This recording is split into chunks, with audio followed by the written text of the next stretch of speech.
Okay. Hello, Professor Wagner. Thank you again for making the time today to speak with us about business analytics, your course that's being offered this fall quarter. So I'd just love to start with a brief overview of the course, if you could. Okay, so my course is probably good as an introduction to business analytics. We actually learn to code at a pretty high level. So we are going to be doing a lot of case assignments in the programming language called R. And I think this is very, very useful for the real world. So when we do start the class, I tell a story and I give a reading about a manager in Silicon Valley who manages computer programmers, but doesn't know how to program himself. And the computer programmer direct reports manipulate the manager. So given that we are in a tech ecosystem, a lot of Foster graduates go into tech, you will likely be in an opportunity to manage data scientists, machine learning specialists, and to effectively manage them, you have to know what they do. So in this class, it's an introduction to what they do. We're going to do some basic coding. We're going to do some machine learning. And you're going to get some exposure to what your direct reports in the future are going to be doing so that you can better manage them. We're also going to be doing Tableau as a visualization software that I think it's easier to use than Power BI. And it's quite popular, and many former students use it frequently in other classes. And the combination of the visualization techniques in Tableau and the machine learning capabilities in R provide a very nice fun foundation and fundamentals for analytics in the real world. So I think these skills are going to be very useful as you get jobs pretty much anywhere, but especially if you go into tech, you go to Amazon, Microsoft, Google, I think these skills are going to be very, very useful. That makes a lot of sense. And I think it makes for a very interesting case to kind of kick off the course, because you're right. I think this is going to be a normal situation that a lot of us are going to be faced with kind of straight out of the program. So in speaking to some of these languages that you've brought up, I took a quick look at the syllabus, and you had mentioned the Foster Excel course briefly. I was wondering if that's something that you would recommend us completing prior to the start of this class. I recommend everyone complete that period, whether you take my class or not. So Excel is the bread and butter of business, and being fluent in Excel, I think, is extremely important. And I was actually involved in the creation of this program in the first iteration a number of years ago. And the reason that we created it is a lot of the companies came to us and said, your graduates are not very good at Excel. So it's I think, a fantastic offering for students just to get the foundations of Excel for general business careers. For my class, the notion of a pivot table is very useful because we apply those sorts of ideas in both Tableau and in R. So being able to do that in Excel is going to be good preparation for my class as well. Great, that's a great call out. How familiar should we be with Tableau or R prior to the start of this course? I assume you have zero experience. So I think my course is one of the first opportunities to take business analytics, and I assume you know nothing. So if you've never seen Tableau, if you've never seen R, you'll be fine. I've been teaching this class since 2015. I think I am one of the first faculty, if not the first, to teach R in Foster. And I've learned in the last 6 years what works, what doesn't.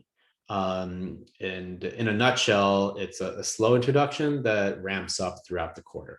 So in my experience, students do not get overwhelmed in the manner how I teach it. So I think it's a nice warm up. And then later on, or in parallel, students can take other analytics classes. And I think most of them are taught in R right now. So there's going to be a lot of synergy in taking multiple classes. That's great. I think that's very reassuring for a lot of us to hear, because a lot of us haven't had experience in this space. And so I was going to ask, if we wanted any sort of baseline knowledge prior to coming in, are there any resources that you would recommend us looking into, since we do have the summer available before your course? If you want to learn some coding on your own, that can only help. It can make the class easier. So in the class, I've had people with zero experience, and I've also had people who've done coding for a career. And those students that have experience serve as resources for the class that other students will go to them for answers for Q&A. But if you're willing to do a short little course, an intro course in either Tableau or R over the summer, if you have the bandwidth, go for it. It can only help. It will only make the classes easier. But rest assured, if you don't, it's okay. It'll be a gentle introduction to both of these softwares, both the Tableau software and the R programming language. But I also want to point out that this is not a workshop to learn Tableau or to learn R. Right. We learn them, but we focus on the business value. We're going to see how machine learning, how business analytics can create value for firms. We're not there just to learn Tableau. We're not there just to learn R. That makes sense. I just have had a couple of second years recommend that if I had the time to kind of just learn a little about it, so I'm not coming in completely blind, because then there's a little bit of catch up, I think, on both sides, like on the business side, the concepts that we're learning, and then as well as the language that we're speaking in the class itself. Yeah, like I said, it cannot hurt. And if you have the bandwidth, I recommend it. But if you can't, if you're really busy with an internship, it's okay. It's okay. Perfect. There were a few mentions of group projects throughout the syllabus. So I was curious if you could provide some examples, or do you assign us a topic and then we go source these data sets? Are there like certain parameters around that? How is that structured? So I give a lot of flexibility because of my experience. If a student group can select their own project, they do a better job. So my main guideline is that R has to be used and some technique from the class has to be used. Tableau is actually optional, but a lot of student groups do select to choose Tableau. But the project is of the students' own choosing. So students have found data sets on Kaggle, which is a data science competition website. That's one of the easiest ways.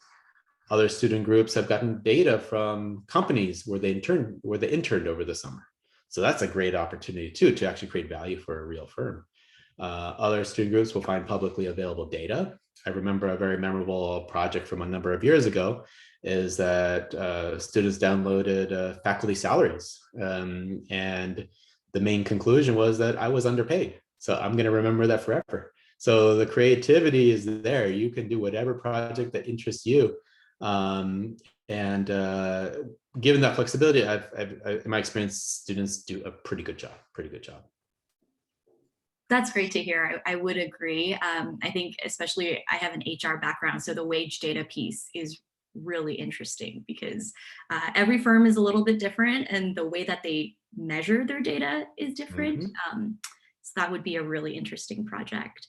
There has been kind of some talk circulating that we'll be back on campus next year, but in the event that we're not, is there anything that we need to be cognizant of in terms of kind of learning this material, remotely? So given that we're using software a lot, this is a class that translates into remote instruction very easily. I've actually also been teaching this class for a hybrid MBA program. So I have a bunch of material ready to go in case we do have to do it virtually, and it's worked well with the full-time MBA program. That's what I did last fall.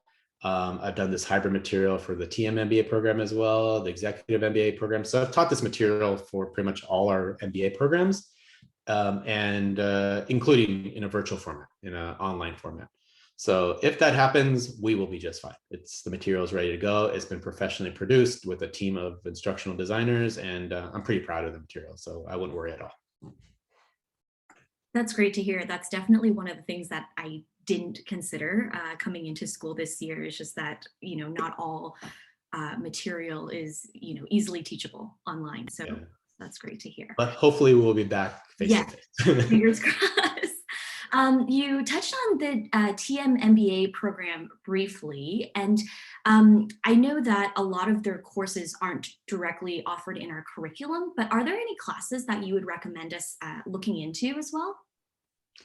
In the TM MBA program? Yeah, the technology. Yeah, not off the top of my head. And honestly, there is more breadth relevant courses in the full-time MBA program. And especially if you decide to take my class, students typically will, not everyone, but a lot of students like my class, and they ask for what else can they learn. There's a lot of other analytic electives in the full-time MBA program, primarily through the marketing department. But those are excellent courses to take as well. And the one thing about analytics, especially the coding and applying the machine learning, is practice. The more you do, the better you are. So if you are so inclined, taking all of the offered electives is a great way to get very proficient at this material. And I'm not aware of anything that I would recommend from the TM MBA program, because I think the selection is better for the full-time MBA program. Great. That's great to hear. I think I was trying to assess, for those who might not have a focus in marketing, what other avenues can they explore just to get more data and analytics courses. But it sounds like you kind of recommend them as well, even if Yeah, so my course is broad. My course touches upon all these different areas. So I'm an operations professor, but my examples are not just operations, or across the board. We're going to predict what the Supreme Court is going to decide. We have healthcare applications, so it's across the board. And if you do go into the marketing classes, yeah, the applications are going to be more marketing focused, but you're going to learn more tools too that can be applied in a very broad array of applications. So just because they're marketing classes, you're not that interested in marketing, that's okay. They're going to be teaching you all these relevant tools that you can apply to different areas. So these are classes heavy on very sophisticated, powerful tools. So the more you learn, the better. And there's very rarely a tool that's specific to a given area. So I wouldn't worry if you're not interested in marketing, still take those classes. I think it'd be a great experience. Perfect. That's a great endorsement. So with that said, I'd love to hear if you have any closing last thoughts regarding the course. Um, it's I like it. I think it's a lot of fun. I guess another thing that's relevant is I actually work part-time at Amazon, and I know that managers know this stuff. The data scientists obviously know this stuff. We use this material every day. So I think it's, if you want to go to a tech firm in particular, I think getting the foundation from our classes, our business analytics classes, is absolutely critical. And if you are in the management route, if you're going to go want to be a manager, which many MBA students want to be, you still need to know this stuff. So you still need to get down into the nitty gritty, at least from our class level, so that you can be effective in the real world. There's not any manager that I know of in the tech industry, especially with my experience at Amazon, that doesn't understand this stuff, at least at a basic level, so they can actually manage the people who actually do it well. I think that's a great call out, and especially relevant because a lot of our class is going to Amazon. So Yeah, yeah. that makes a lot of Foster sense. is one of the biggest places, I think proportionally, places the largest proportion of their class into tech. So I think these classes are extremely important, and in the future they might become required. So we'll see. Perfect. Well, thank you again for your time, and we look forward to seeing you fall quarter. Sounds great. Thank you very much. Thank you.